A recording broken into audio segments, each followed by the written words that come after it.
Eu. Como é que estão as coisas por aí, Fredinho? Foi bem de final de semana? Tivemos um 0-0 empolgante aí, foi isso? Bom dia, meu amigo. Boa tarde pra você.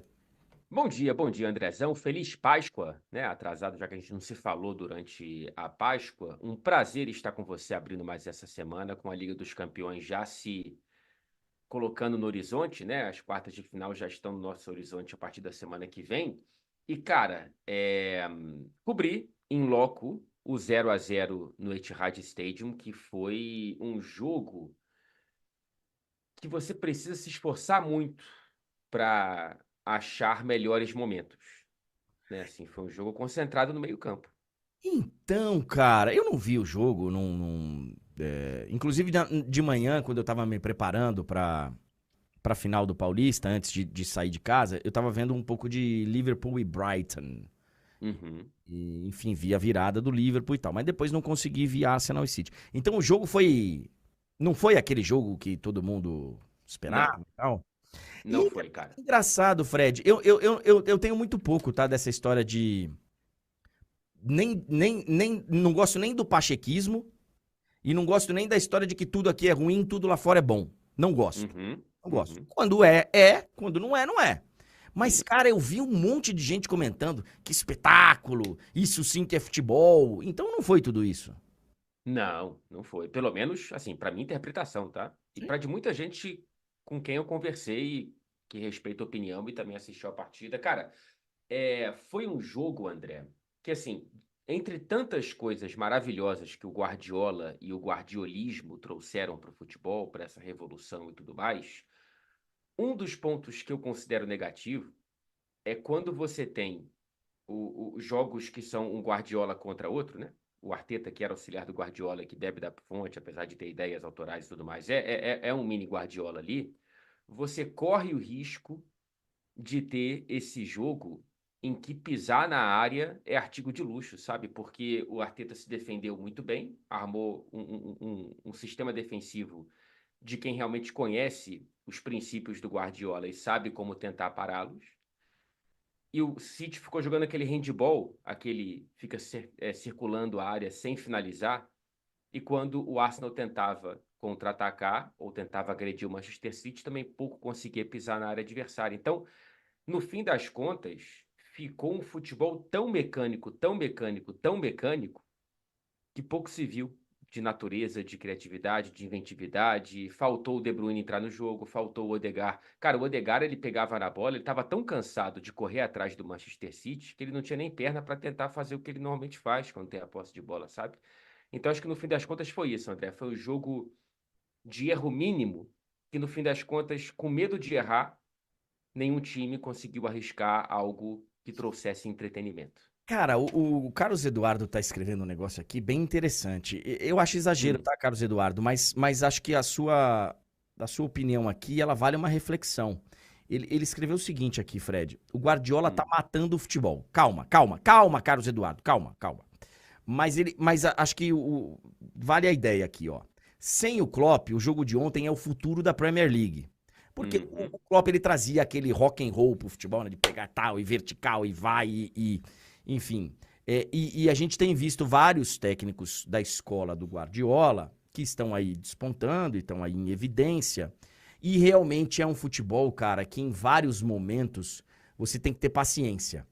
Eu acho uhum. que tem a sua beleza, evidentemente. Eu sou daqueles que coloco, sabe, o Guardiola como um dos melhores de todos os tempos, um cara que revolucionou o futebol. Agora, é realmente tirando todos os exageros aí do Carlos Eduardo, né, que o Guardiola vai acabar com o futebol, longe disso, e ele sabe disso também, eu imagino, tem horas que é irritante mesmo, cara. Sim.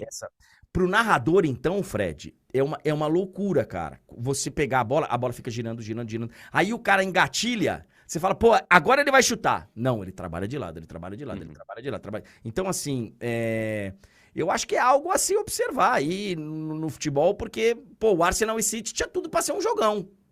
Tinha tudo para ser um jogão, como já foi, né? Assim, não é o único tema possível dos encontros entre Guardiola e Arteta, né? A gente já teve jogos mais empolgantes e com características diferentes e tudo mais. Mas, cara, o Arteta fez. o que eu lembro do Bielsa ter falado tempos atrás, e olha que o Bielsa adora o Guardiola adora o Bielsa, a relação é ótima, de admiração profunda de ambos os lados e tal. Mas ele falou, cara, o problema do guardiolismo e do Guardiola é que a tentativa de solução é você jogar com 8, 9, 10 jogadores atrás da linha da bola. E isso tira um pouco do espetáculo, pelo menos para o torcedor neutro, né? O que não torce nem para um nem para outro, como muita gente que assistiu a partida de ontem. Que fica isso, fica aquele handball sem finalização, aquele handball sem gol, e às vezes a bola consegue passar e tudo mais. E o Arsenal se portou dessa forma ontem porque sabia que o importante era sobreviver. Conseguir um pontinho no Etihad era bom negócio, pelo menos a princípio, para se manter à frente do City e tentar alcançar o Liverpool em algum momento nessas 9 rodadas finais. Agora, o que é o Carlos Eduardo, né, que comentou É, aqui, isso. o que eu acho interessante dessa projeção, eu até falei isso na minha análise pós-jogo de ontem, André, é que, de fato, sem o Klopp, a gente corre o risco de ter um monólogo é, dos rótulos de pessoas que bebem da fonte do Guardiola. Cara, se o Liverpool buscar, de fato, o De Zerbi do Brighton, é outro que também vem dessa linhagem, né? Com características um pouco mais diferentes e tudo mais, até onde eu consigo observar. Então, assim, para além do que o Klopp faz pelo Liverpool, talvez o que ele faz para uma mudança de ritmo, de dinâmica de futebol, isso também vai fazer muita falta para a Premier League, para quem gosta de assistir as partidas. Eu, pessoalmente, claro que tenho o meu estilo predileto e tal, eu gosto mais do estilo Klopp do que do estilo Guardiola. Mas eu consigo admirar vários estilos para você vencer uma partida de futebol. Eu sou do cara que eu admirei demais o Mourinho ser campeão do Uhum, jeito que ele foi. Eu acho que ele tinha ali uma.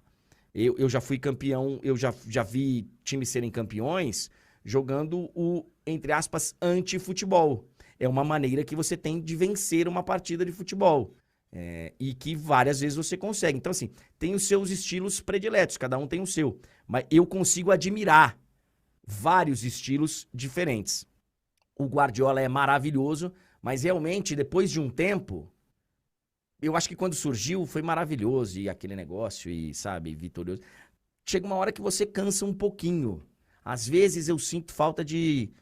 Pô, beleza, pode continuar tendo esse estilo como a sua base.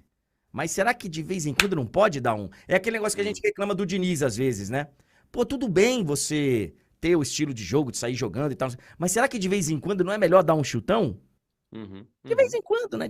E acho que o Guardiola até fez isso. Em algum momento, quando aquele jogo contra o Atlético de Madrid, Sim. espetacular, que, sabe, que o City joga como Atlético de Madrid. Uhum. Então, assim, o futebol ele é maravilhoso por essas nuances também. O Fred, o Gabriel Magalhães, então, colocou o Haaland no bolso? Cara, jogou muito, hein? Aliás, é um dos melhores zagueiros brasileiros da temporada europeia. É um dos melhores zagueiros brasileiros da temporada europeia e um dos melhores zagueiros da Premier League na temporada, viu? O Gabriel Magalhães evoluiu muito. Eu acho que até a temporada passada ele era um pouco mais vacilante do que confiável. E tanto é que quando saiu o Saliba, o Arsenal foi tropeçando nas próprias pernas na reta final da Premier League. O Saliba que saiu por conta de lesão. Nessa temporada, mesmo sem o Saliba, quando o Saliba não joga, e que bom pro Arsenal que vem jogando muito mais, o Magalhães, cara, o Gabriel tá jogando muita bola, viu? E ontem o Haaland foi de fato anulado. Tocou muito pouco na bola, tocou muito pouco dentro da área, e nos lances sem a bola, você via aqui no jogo de corpo, enfim, o Gabriel Magalhães conseguiu irritar o Haaland, conseguiu fazer com que o Haaland ficasse ainda mais à parte do jogo do Manchester City do que normalmente é. Então, assim, a defesa do Arsenal é impressionante, André. E ontem foi uma muralha vermelha. O Duncan Egg tá aqui falando um negócio bem interessante. Ele fala: na biologia, nós temos a variabilidade genética como elemento vital para a saúde e manutenção de um ecossistema. Analogia para a variabilidade tática e de jogos. É você Uhum, ter uma base e fazer uma mudança aqui, um negocinho que ele está explicando uhum. aqui da biologia, que eu não sei dizer, provavelmente você esteja certo, o Duncan, porque eu cabulei muitas e muitas aulas de biologia. Eu fui péssimo em biologia em todos os momentos da minha vida. Mas é interessante essa Sim. analogia. Até porque, o Fred, você compara com o handball, né? De ficar girando, Uhum. né, da bola da armadura central para a armadura esquerda, da armadura lá para a ponta, de voltar. Só que o handball tem um negócio que o futebol não tem, que é o passivo. O Uhum. árbitro levanta o braço lá e tem que concluir em gol, senão muda a posse Uhum. de bola, que é interessantíssimo. Eu Sim. imagino que isso, inclusive, tenha surgido num dia que alguém ficou de saco cheio, né? Que alguém falou, pô, vocês estão rodando bola. É dificílimo você tomar a bola do adversário no handball, né? É dificílimo. É dificílimo. Então, alguém deve ter falado um dia, pô, o cara fez 1-0 e ficou rodando a bola lá, fez a vantagem, então é interessante aí, porque no handball tem o passivo. Essa Fre- ferramenta, né? então. Fredinho, cara, só pra registrar, o Roy Keane Uhum. deu uma declaração bombardeando o Haaland aí, né? Explica pra gente, o Fredinho. Ele é comentarista da Sky Sports hoje, Da né? Sky Sports, isso. Ex-ídolo, né? Ex-ídolo não, né? Ex-jogador e eterno ídolo do Manchester United. O Roy Keane, ele é afeito a declarações bombásticas, né? Assim, a gente pode chamar de neto britânico, talvez, em alguns momentos. É, ou da TV britânica, Nosso melhor dizendo. craque Neto. Nosso craque Neto. O Roy Keane, ele falou que o Haaland, em certos momentos, parece um jogador da quarta divisão. Pesado, hein? É. Até porque ele vai ter que brigar com o Paul Mullen por uma vaga de titular no Wrexham, tá? É Ganhamos. verdade. Ganhamos sexta-feira com 2 dele. Com 2 de Paul Mullen. Lá ele é banco, viu, Fred? Lá ele é banco do É. Paul Mullen. Assim, não é a primeira entrada que o Roy Keane dá num integrante da família Haaland, né? Assim, ele já teve aquela questão com o pai, o Alf Haaland, na época de City United, e agora ele rotula. Cara, essa frase, você pode ter certeza, André. Amanhã temos a entrevista coletiva do Guardiola pré-Aston Villa, que é o jogo de quarta-feira. Você pode ter certeza que vai ter alguma coisa, alguma resposta. E o Haaland vai falar em algum momento sobre isso. Então, assim, essa declaração ela não ficou no dia de ontem, ela vai perdurar. Então, do mesmo jeito aqui, fazendo uma analogia, pegando os meus amigos biólogos aí, fazendo uma analogia do que eu falei de admirar várias maneiras que você tem de Uhum. ser o jogo, né? Você tem de ter várias estratégias, querendo jogar, não querendo, enfim. É, O Haaland, eu vi uma imagem dele no aquecimento do Manchester City, né? Ele tem dificuldade para estar num nível de passe e de Uhum. eficiência, de controle da bola, ele tem mais dificuldade do que os companheiros dele. Fato, tá? Sim. Agora, o Haaland tem uma característica que eu sou capaz de admirar e de jamais colocá-lo como um jogador de quarta divisão, porque ele tem o cheiro do gol. Ele tem algo que, sei lá como é que se explica, mas ele sabe onde a porra da bola vai chegar, ele sabe como que vai sobrar lá uma bola, ele sabe onde se colocar, ele sabe chutar a bola dentro do retângulo. E assim, é algo no futebol que, desculpa o Parreira, não é só um detalhe. Não é. Não é só um detalhe. O gol não é só um detalhe. E eu consigo olhar pro Haaland e achá-lo maravilhoso. Mesmo sem conseguir dar 3 passes na bola, fazer 50 gols por ano. Pois é. E ele faz, né? Ele fez na temporada passada. Mais de 50 gols. E conquistou a Tríplice Coroa com o Manchester City. Então, assim, entre tantos problemas aí que a gente está trazendo da atuação do Manchester City e tudo mais, cara, o torcedor do City não tá enjoado do guardiolismo. O torcedor do City não acha o Haaland atacante de quarta divisão. Os caras estão aí, mais uma vez, lutando pelo título da Premier League depois de ganhar 5 das últimas 6. Está tentando um tetracampeonato seguido inédito da história do campeonato inglês. Estão nas quartas de final da Liga dos Campeões. Estão nas semifinais da Copa da Inglaterra. Então, assim, cara, a gente está falando isso aqui hoje e o City pode bater em outra tríplice coroa, tá? É quase impossível. Mas as chances estão aí, não é uma chance zero. O City ainda está muito vivo nas 3 competições. André, se você me permite, Hum, eu fiz um cálculo aqui rapidamente, assim, um cálculo não, uma análise rápida hum, da projeção das 9 rodadas finais da Premier League para Liverpool, Arsenal e Manchester City. Tem algumas diferençazinhas que a gente pode julgar como interessantes. hum. O Liverpool é o novo líder da Premier League, né? Venceu o Brighton, como você viu, está com 67 pontos, 2 a mais do que o Arsenal, que é o vice-líder, com 65, e o City está com 64 pontos. Uhum. 9 rodadas até o fim da competição. Todos faltando 9 jogos? Todos os três, Ah, faltando 9 jogos. Temos três equipes duas equipes que enfrentam os três. O Tottenham e o Aston Villa. São dois times que estão entre os cinco primeiros colocados, né? O é, Villa é o quarto são os e o times que hoje estão brigando pela vaga ali na Champions. Mas a Champions, a Inglaterra vai ter 5, não vai ter? pode ter cinco. Depende do que a Inglaterra fizer nas competições europeias dessa temporada. Tá. Mas já é provável que tenha. Então, os dois podem ir. Enfim, são os que estão logo depois do trio, né? O primeiro, o Villa, na quarta colocação, e o Tottenham. Então, esses dois enfrentam os três, o que pode ser, no fim das contas, o balizador aí. Mas vamos lá. 9 rodadas finais. O Liverpool. O Arsenal quem joga mais em casa, tá? O Arsenal joga 5 em casa e 4 fora. Liverpool e City jogam 4 em casa e 5 fora. Então o Arsenal tem essa pequena vantagem, tem um jogo a mais em casa do que Liverpool e Manchester City. Dos 9 confrontos, o Liverpool é quem pega menos adversários que estão na primeira página da tabela. O Liverpool pega 4 adversários que estão nesse momento entre as 10 primeiras colocações. Arsenal e City pegam 5. Uhum. Então, em termos de grau de confronto, se você olhar para a tabela, o Liverpool tem um pouquinho, o grau de dificuldade é um pouco menor. Quando chega na reta final do campeonato, Fred, tirando, acho que o Sheffield United, que já era, Uhum. eu não gosto desse tipo de confronto, viu? Contra time que tá perto de rebaixamento, né? Pois é, pois é. Às vezes é melhor você pegar o 10º colocado do que pegar o 18º, né? Pois é, e aí a gente olha, colocando, dividindo a tabela assim, você fala, cara, e aí? Será que é legal você pegar o Nottingham hoje? Pois é, Né? pois é, pois Hum, é. hum. Aqui é uma questão muito mais teórica do Sim, que, do que sim, sim.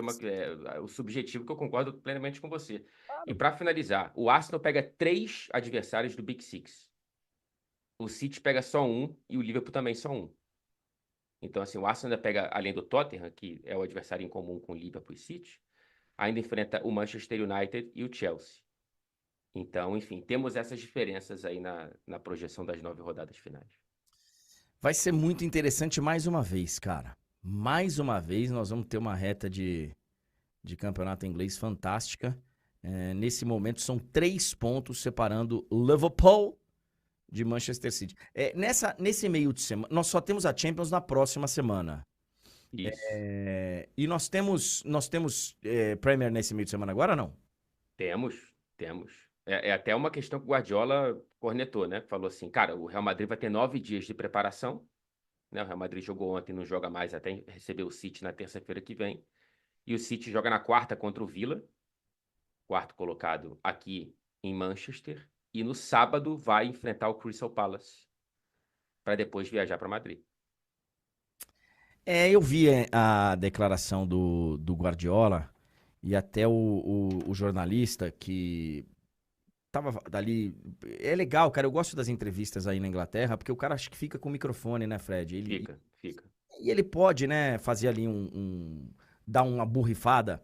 E ele fala assim, tá, mas você, né, o que, que você acha disso? Tá? Ele fala, cara, eu acho que é ruim, mas eu não vou falar nada, porque não vai adiantar nada. Não vai mudar, Não né? vai adiantar nada, não vai mudar.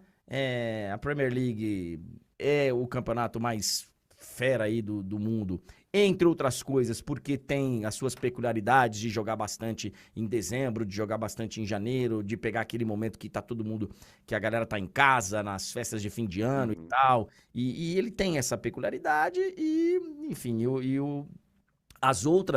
os outros países conseguem dar um respiro pros seus times. Ele até fala do PSG também, né?